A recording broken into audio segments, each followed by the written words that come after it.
នៅលើឆាកការទូតដ៏តានតឹងនៅទីក្រុងម៉ានីលប្រទេសហ្វីលីពីនរដ្ឋមន្ត្រីការបរទេសរុស្ស៊ី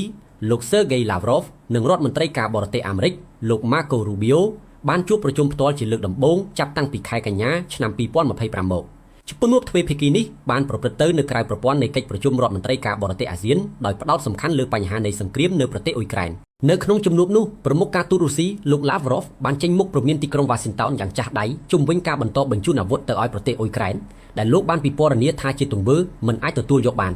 ជាមួយគ្នានេះលោកក៏បានរិះគន់គោលនយោបាយរបស់បណ្ដាប្រទេសនៅអឺរ៉ុបថាកំពុងបង្កើតអស្ថិរភាពដោយសារតែការប្រឹងប្រែងបង្កបរាជ័យយុទ្ធសាស្ត្រដល់ប្រទេសរុស្ស៊ីទោះបីជាលោកបានអះអាងសារជាថ្មីថាទីក្រុងមូស្គូនៅតែត្រៀមខ្លួនជាស្រេចក្នុងការស្វែងរកដំណោះស្រាយនយោបាយនិងការទូតដើម្បីបញ្ចប់ជម្លោះនេះក៏ដោយខាងភាគីអាមេរិកក្រសួងការបរទេសបានឲ្យដឹងថា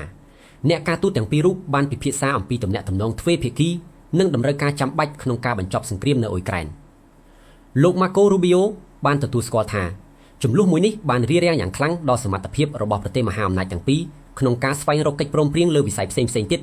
ប៉ុន្តែលោកបានបញ្ជាក់យ៉ាងច្បាស់ថាសហរដ្ឋអាមេរិកនៅតែចង់ឃើញសង្គ្រាមនេះត្រូវបញ្ចប់ឲ្យបានឆាប់រហ័សជំនួបប្រវត្តិសាស្ត្រនេះបានកើតឡើងចំពេលដែលកិច្ចប្រឹងប្រែងចរចាសន្តិភាពកំពុងតែទល់ច្រកខណៈដែលការយកចិត្តទុកដាក់របស់អាមេរិកភាគច្រើនបានបង្វែរទៅកាន់ចំនួននៅតំបន់មជ្ឈិមបូព៌ាហើយភាគីរុស្ស៊ីនៅតែបន្តប្រកាន់ជំហររឹងរូសលើការទាមទារដែនដីរបស់ខ្លួន